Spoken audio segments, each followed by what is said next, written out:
Welcome to the Mouthpiece. This is your host with the most, your post-World Series Mouthpiece.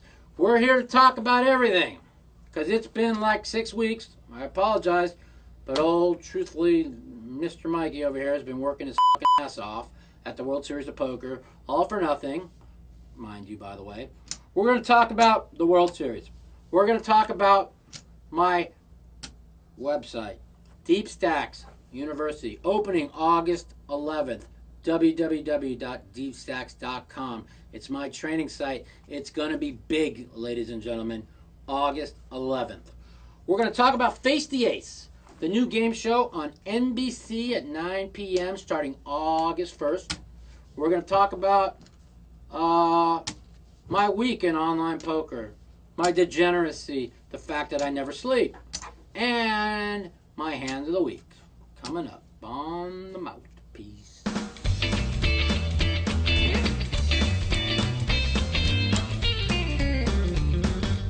Welcome back to the Mouthpiece. It's been 6 long weeks, and here we go. The fucking piece of shit World Series is finally over. The grind, the everything that is Harrah's is over with. And yours truly cashed once out of 14 times. Possibly 15, I'm not sure. I played 14 or 15. That's 4 less than last year and about 700,000 less than last year. No, 1 million less than last year. So I knew I was going to not have the World Series I had last year, but to think that I could have done what I did this year is beyond amazing.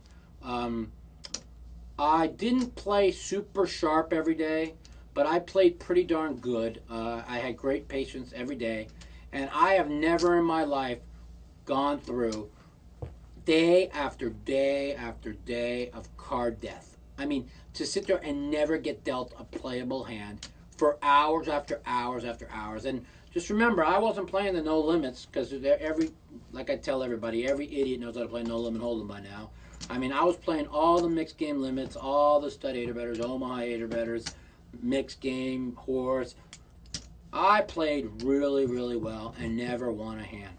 I don't know what else to say. It was a disastrous World Series for me.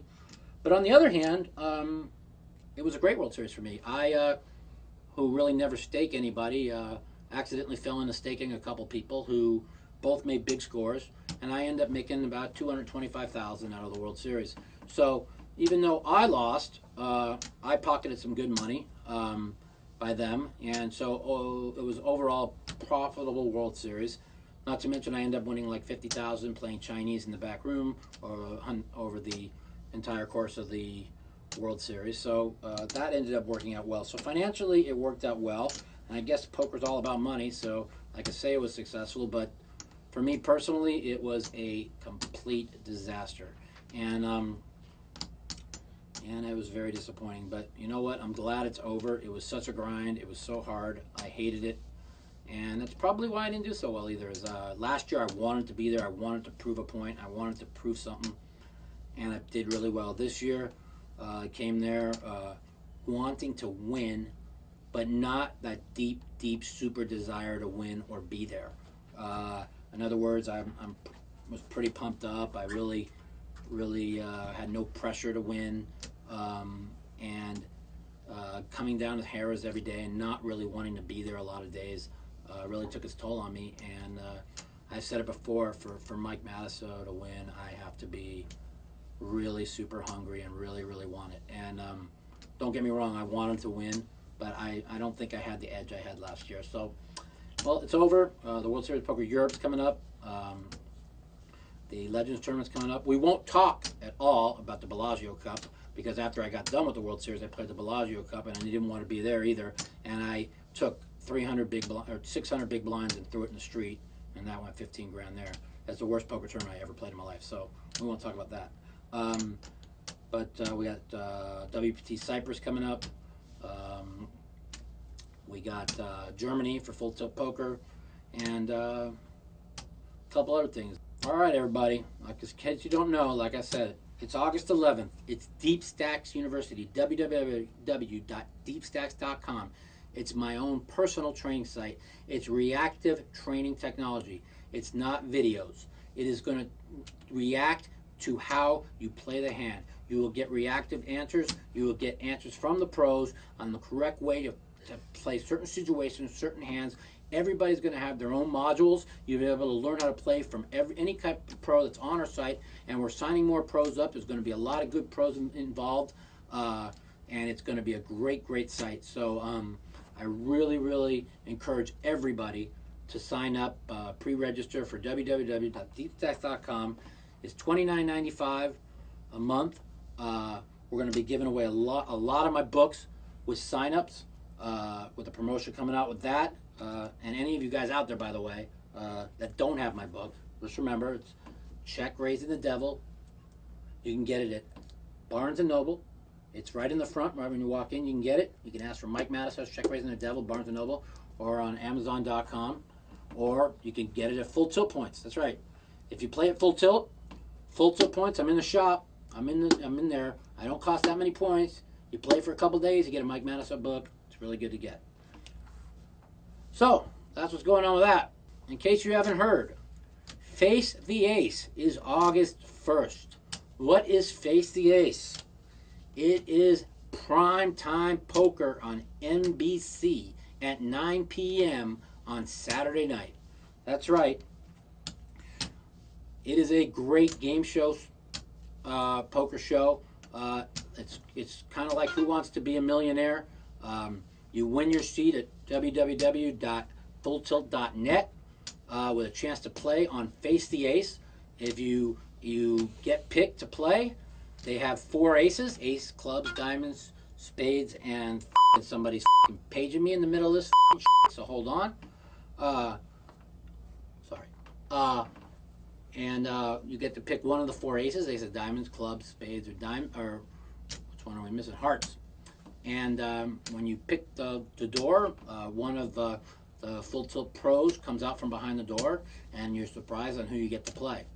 Now you play that person, you win, and beat that person, you win $40,000. Now you can take that $40,000 and go home with it. Have a nice day. 40 grand, pretty good score for most people, especially in this economy. But you could decide that you think you're better than you are, and you say, I want to risk the $40,000 and play for $200,000. Now you get to pick behind one of the remaining 3 aces, and you get to play the person who next walks out there. Could be Mike Mattisow, could be Phil Ivey, could be Patrick Antonius, could be anybody of Team Full Tilt. Now you play that guy. If you beat that guy for $200,000, now you got 200 grand locked up. Well, do I want to take 200,000 and go on our merry way with 200 grand in this beautiful economy that we have? Or do you really want to shed your ego and think you're better than everybody else and risk the 200 to play for $1 million? That's right, $1 million. All you got to do is beat 3 pros in a pretty fast structured tournament, okay, for $1 million. But guess what? If you lose on that 3rd match, you go home with 0, nada, zilch. Are you ready to face the ace? That's NBC, 9 p.m., starting August 1st, prime time poker. I hope you guys enjoy it. It's a great show. Now, we're going to talk about my hand of the week. My hand of the week. It's already going to be talked about later, and it's going to be talked about right now. It comes courtesy of Mr. Simon Muntz. Mr. Simon, a 20-year-old poker pro with a lot of ambitions that plays on the internet against Mike the Mouth Mattisow. Now, Mr. Simon Muntz, I just have one thing to say. You stepped out of class today and you got what you deserved. You got it? And this is your hand of the week. Mr. Simon decides he's going to play a hand with Mr. Mike Mattisow. This is how my good friend Simon, with a lot of high ambitions to make it big in poker, decided to play this hand. He raised on the button. I flat called in the big blind with 2 aces. The flop came a king 7-4 rainbow. Well, Mr. Mikey decided to lead out for about, $1,100. Well, as Mr. Mike led out for $1,100, Mr. Simon decides he's going to raise Mr. Mike to $2,650. Wow, we got to love this. The board's 4-7 king rainbow. We got 2 aces. So now what are we going to do? Well, we're going to make it 5,600. That's right. We led, we got raised, and everybody out there, I always tell you, always lead the nuts because these idiots never think you got anything. Now we got raised to 2,400. We make it 5,600, and Mr. Simon, Mr. 20-year-old poker professional that has big ambitions, and he's probably a really nice guy, and he was actually very pleasant to play with, decided he's going to make it 11,400 and put the fourth bet on there. Now, at this time, I am absolutely cringing because we are playing, 40 more thousand each behind us. So now, in a live game when we're playing that deep, it's pretty easy to get some kind of read of whether they flopped a set or where they're at. But at this point, we're not being able to see anybody playing online. I actually was really, really worried. So I now proceed to call the raise up to 11,400. The turn card came in jack. I went in the tank for a good all the time in 15 seconds and decided to check. At this point, he checks behind. God, I love it that he checked behind. Now, at this point, I'm thinking he definitely has ace-king, which was a good check by him. The river card comes at 10. So there's king, jack, 10, 7, 4 on the board. I go into the tank, and I think, and I fire out 10 grand. It takes him a good 30 to 45 seconds before he finally calls 10,000 cold. And lo and behold, ladies and gentlemen, Mr. Simon, the 20-year-old poker pro, from wherever he's from, turns up the Queen 7 offsuit. That's right, ladies and gentlemen, the Queen 7 offsuit. What in God's name did he possibly think that I led the flop, got raised, re-raised, then called a re-raise on a 7-4 king board with that, and then bet 10,000 on a river that doesn't beat the Queen 7 offsuit bottom pair? Okay? If we ram this hand a trillion times, whatever the national debt is, I'm going to have Queen 7 offsuit beat every one of those hands. Mr. Simon, you are my hand of the week. It's been a pleasure. Not to mention, I won't say the hand of the week that I stacked you on and broke you today, which was you dead to 7 wins for a $44,000 pot. That is another hand of the week. But that one was special. Thank you for making my show. Yo, welcome to the Mouthpiece. How you doing? How am I doing? I'm f***ing tired. How you doing? I'm pretty tired. I've been up since like 5. Yeah, well, I've been up since like noon yesterday. So I had one of those marathon grind out, dig out of the whole poker sessions. Yeah, that's about how I've been running right now lately too. Man, this is the 3rd day in a row, not like after I've slept, that I've gotten up and I've done it like a 24-hour session because I keep getting buried like 50,000 every day. Today I got buried like 90, and then I got it all back plus like 40. Wow. It was fun though to get back because I knew I was going to get it all back because I was playing real well. But man, I'll tell you, it was tough. How you doing? What's your name? Pretty good. Just on the grind. What's your name? Josh. Josh, what's going on? Josh, you get a copy of my book yet? No, I haven't. Well, I'll tell you what. For calling in on my show and being my first caller, I'm going to get a copy of my book mailed out to you. How's that? Cool. Thank you. You got any questions for me today? Yeah, I have a question about a hand I played. Okay, go ahead. So I'm in a PLO game on full tilt, okay. A 1-2 game. I'm pretty familiar with PLO. I've been playing a lot of it, and I just stacked the guy for about a $50,000 pot. So the under the gun pots it, and I got king 9-10. 1 and 2. 9-10 how deep are you guys? I'm about 250 big blinds. He has about 150, 130, somewhere around there. Flat call every time. You would have flat called? Absolutely. Wow. Okay. You're playing them. You're playing them in position, and you're deep. You don't want to create some kind of massive pot with with a hand where you just want to see the flop, because no matter what comes on the flop, you could always float him if the flop looks kind of not that didn't hit him. You know what I'm trying to say? Yeah. You don't need to create a big pot with one pair of kings when you're playing that deep. If you were playing like 50 BBs or 40 BBs each, I would re-raise. But if you're playing that deep, I'd flat call. Yeah. I had a hand similar. I had almost the exact same hand similar today, where it went raise under the gun 600. The Eli Lesra re-raised to 2400, but he was only playing 2000 behind. Now the guy who original raiser was playing 11,000 behind, and I had king 9 10, the exact same hand, and I was in the small blind, and the funny thing about it is I told myself, you know what, I really should either A, flat call here or fold. And as it turns out, you know, a guy who plays 2-400 PLO every day says, oh, it's standard, you just re-raise here. Well, that's because those guys in the big game just are degenerates, and they just flip coins for 60-40s all day long, and I don't like to play like that. But anyways, I did it. I re-raised, right? And the person in the original raiser was 600 involved, re-raises 11,000 all in. Okay. Wow. And now Eli calls his last 2,400. But when the hands got turned up, I'm actually in great shape. The re-raiser has 8-10 Jack Queen. We have 9-10 King, so we got him pretty locked up. And Eli has Ace King, Queen, or 5. So he's locked up to like an ace. So as it turns out, I'm only a small money favorite against 2 players. I might be like 58%.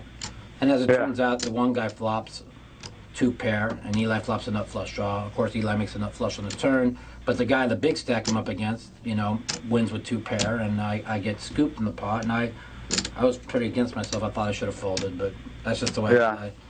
So anyhow, do me a favor. Give me your name and address right now, and I'm gonna make sure I get that out to you.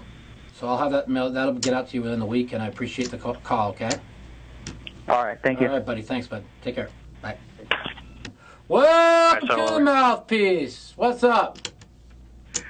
Online poker. My buddy told me to give you a call. Yep. Is it rigged or what? No, online poker is not rigged. What online poker? It's not rigged at all. What online poker is, okay? Because I used to be one of the best tournament and live game players in the world, and the worst online player in the world, and now I'm a phenomenal online player, and I suck at everything else, which is really sad. But what online poker is, it is a game of absolutely need to play 50 times tighter than you ever do in a live game. Because you can't make moves on people and push them out of the pot. You can't raise it on the turn to try and make a weaker hand out. Nobody folds. So you got to play super tight, and sometimes even weak tight, and just wait for people to make mistakes. And I agree with that completely. In fact, that's just recently how I started playing. I started limping with big hands and just letting people. I started just keeping the pot super small and no limit. I started keeping the pot super duper small in the pot limit Omaha. I started just playing super solid in the mix. And the bottom line is this: I haven't been to bed in 26 hours. I just played a 24-hour session, and I was like 90 loser. I ended up winning like 30. I stayed super patient. I never wilted. I never pressed when I was stuck, and I grinded, and I knew I was going to stack them, and I knew I was going to get them, and I knew I was going to get the money, and I did. And I played really good to do it, and I'm pretty proud of myself. And the bottom line is this: when you're playing online poker, because the biggest thing that most people do is they steam, because online it's so easy to steam, and if you steam online, you are dead. And so it's very important. It's very important not to steam online. Very true. And keep your composure. Very true. You know, I ran deep this Sunday in the 1.5 million on full tilt. I was the chip leader for like the whole thing. Right. And I got like 56th place, and I was really bummed because I played really well, and I was playing exactly what you said, and I got unlucky, and a guy hit a set on me, and that was just the end of it. How deep were you when you hit a, but I agree with you about the whole playing tight. How deep was how many big blinds did you have when you hit a set? don't remember. Well, you probably didn't have many. It's tough to get away. Well, I mean, at the time I had a deep stack. He had a deep stack, so. Yeah. Well, if you guys were both deep, but if he raised you might have been able to just call and then just make a decision. But well, that's exactly how I played it. I had the 2 jacks, he had the 2 9s, and it came a rag war with the 9, and I didn't. You might have been able to get away from it on the turn. You might have made a mistake, but who knows? I wasn't there. Exactly. But yeah, I agree with you though. You play it. I like to limp with the big hands now and let them just jam. Just you limp behind another limper, and everybody squeezes, and then you call in position, and then you just bury him. Anyways, do you have a copy of my book? No, I don't. Would you like one?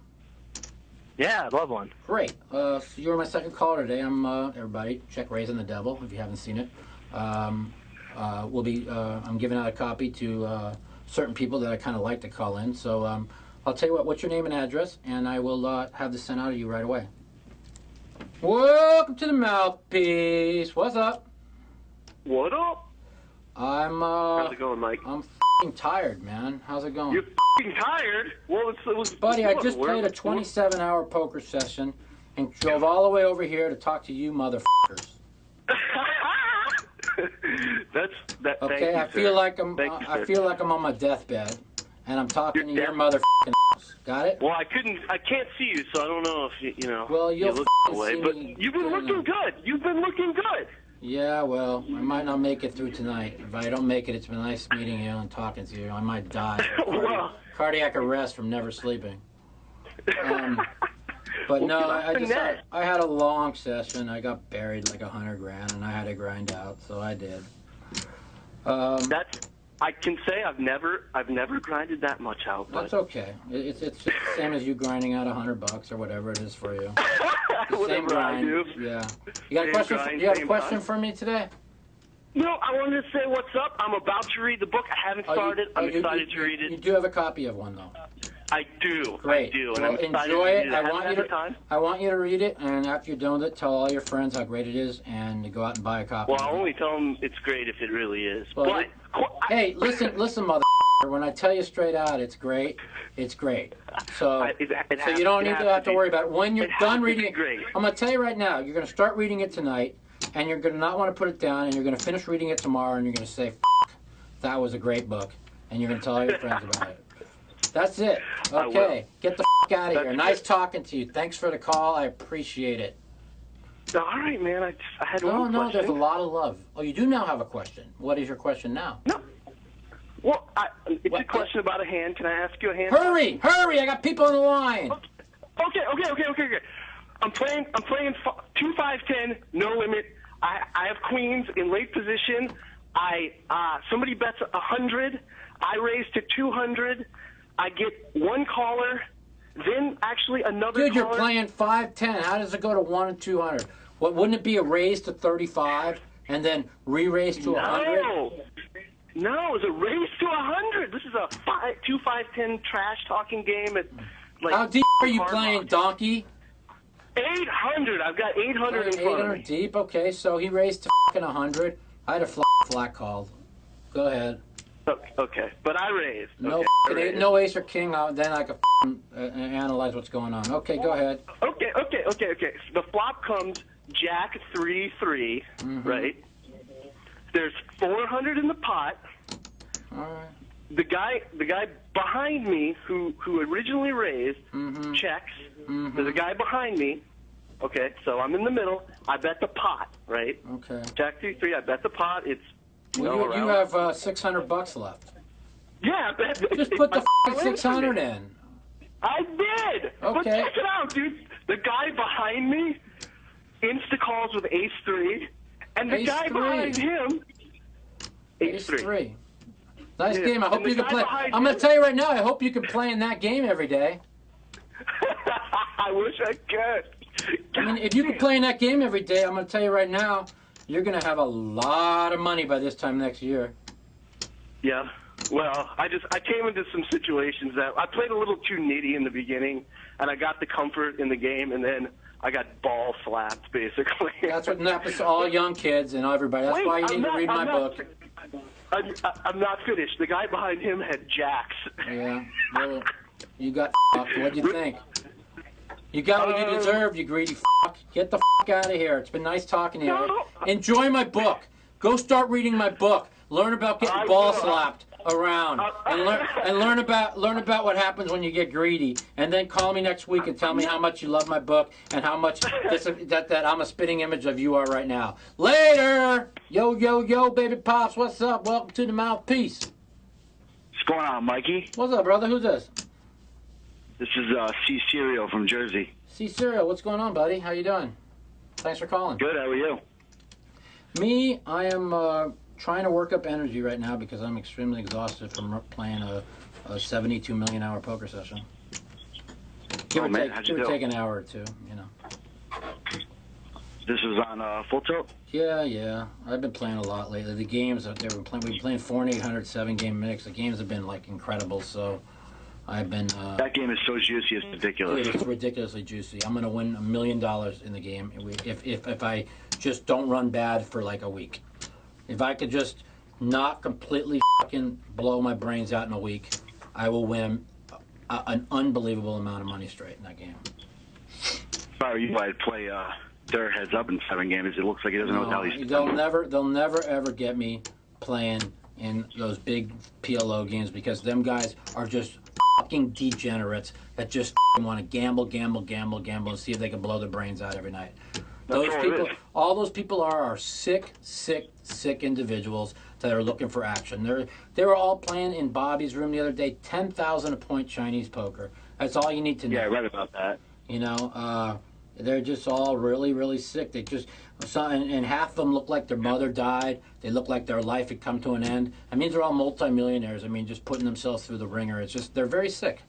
There's nothing else to say. They're very sick, and I even though I've been putting in a lot of hours, though, lately, I'm, you know, I have bankroll management, and I'm not going to play higher than I can afford, and I enjoy playing 4 and 8 and 3 and 6. I've never really played higher than that my whole life. I mean, I played 8 and 16 for a while, but I never really felt comfortable even doing that. I used to always like playing 4 and 8.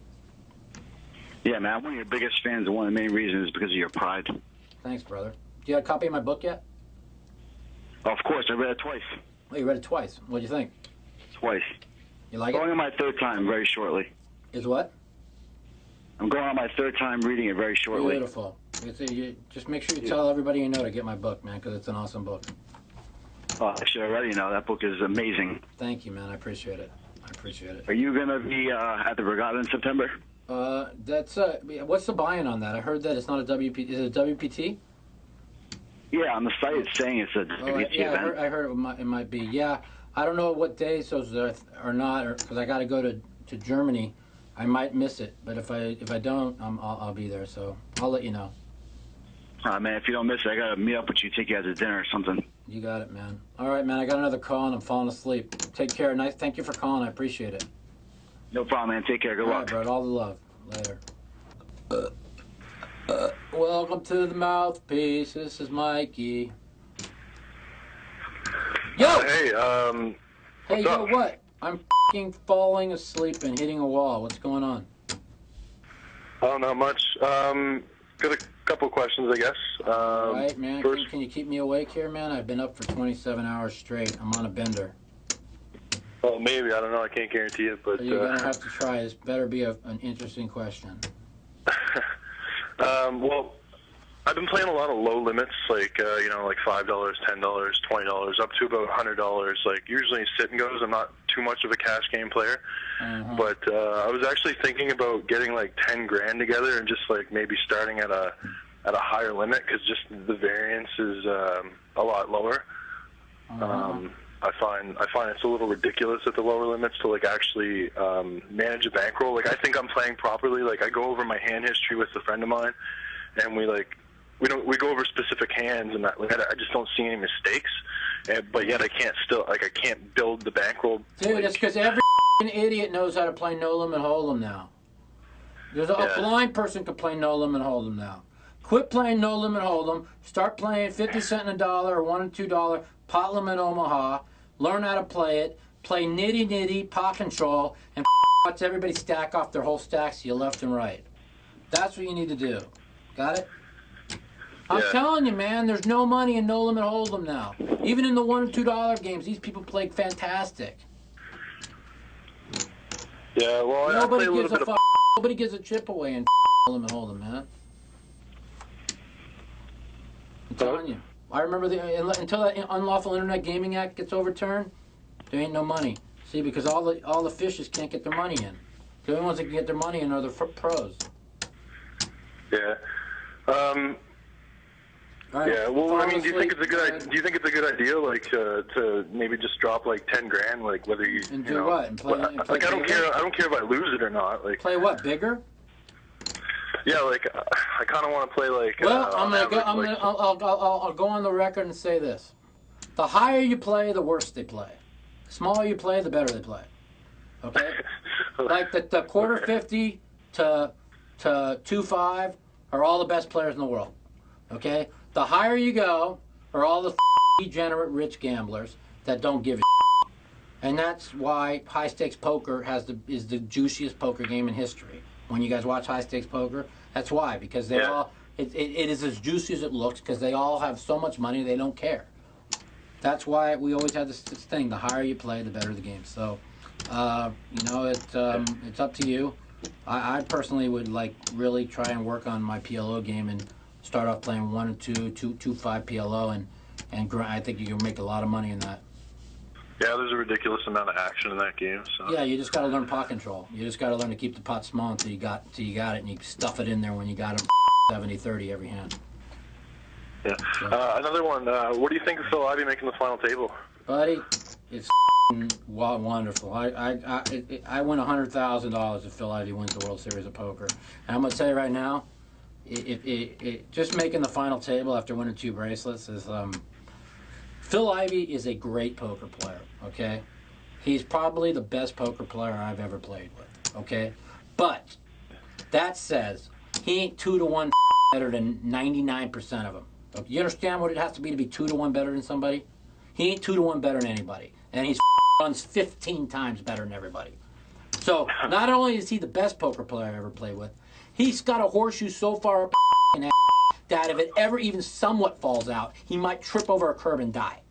Okay, that's how lucky he runs. But he is a great, great poker player, and I'm gonna tell you right now, if he doesn't even need the cards to break even or win the World Series, he needs the cards to just not go against him, because he will chop and pick his spots, and he knows how deep the structure is. He knows 9 million in chips, almost 10 million in chips, is huge chips for what structure they're playing. They're only playing 400,000 a round right now for the next 10, 15 minutes, and then it goes up to 153, which is like 525 a round. Okay, that's so many rounds. That's so many hands he gets to look at with 10 million in chips. Do you understand that? He's the only one that really understands what to do with those chips. And unless he makes a mistake, which he could have, because he made a big mistake with the jacks on the last day, and he had to grind back up because of that mistake. But if he doesn't make a mistake and he plays his game, there's no way that anybody's going to beat him. He will. If he chops up to 20, and then wins a pot to get to 30 million, he will rip that table to shreds, because he reads better than any human alive, and he's that good. But you know, you got to take we call him the Magic Man. You know, he's the luckiest. He's just a great. He's just amazing. To be the luckiest poker player in the world and the best poker player in the world at the same time is pretty scary. Yeah. But God, from your mouth to God's ears, I hope to God he wins it. Not just for my bet, but for Full Tilt and for all of poker. I just think. Yeah, for the poker world. I just think if Ivey was to win the World Series, it's going to have a moneymaker effect. You know what I'm saying? In an opposite way, and it's going to be a really good shot at overturning the Unlawful Internet Gaming Act, which says that poker is not a game of skill. So it is really big for poker for Ivey to win. Before we leave here today, one thing I want to talk a lot about: Phil Ivey. That's Phil Ivey. That's what I call him. We really don't say much now. It's just Phil Ivey. That's what we say when we're talking about a sentence with him in it. Amazing feat. 2 World Series of Poker bracelets this World Series, and I believe the odds-on favorite to win the World Series of Poker, even though he's got only 9 million and not 700,000 in chips. Those chips positions mean nothing.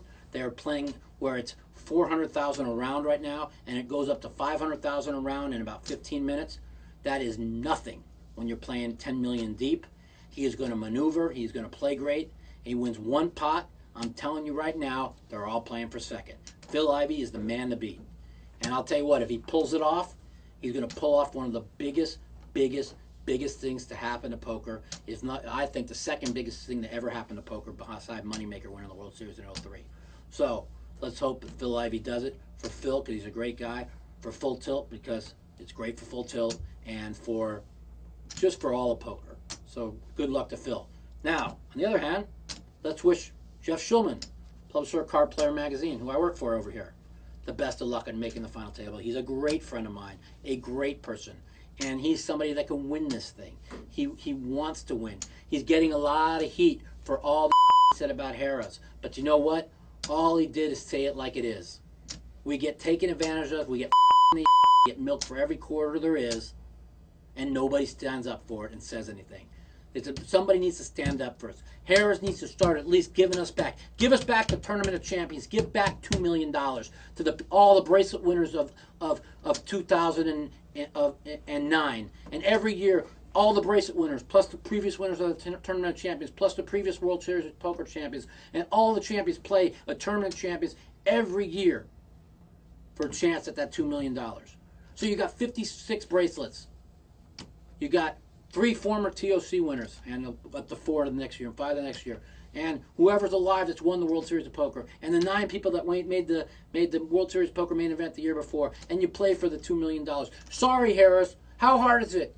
Go back, get off your greedy butt, and give back a couple million. We're not even asking for much. Give something back to the players. You're taking $15 million in rake, and you're taking $50 million overall and everything.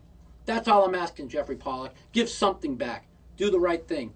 This is Mike the Mouth Matiso for the Mouthpiece, and we're out of here.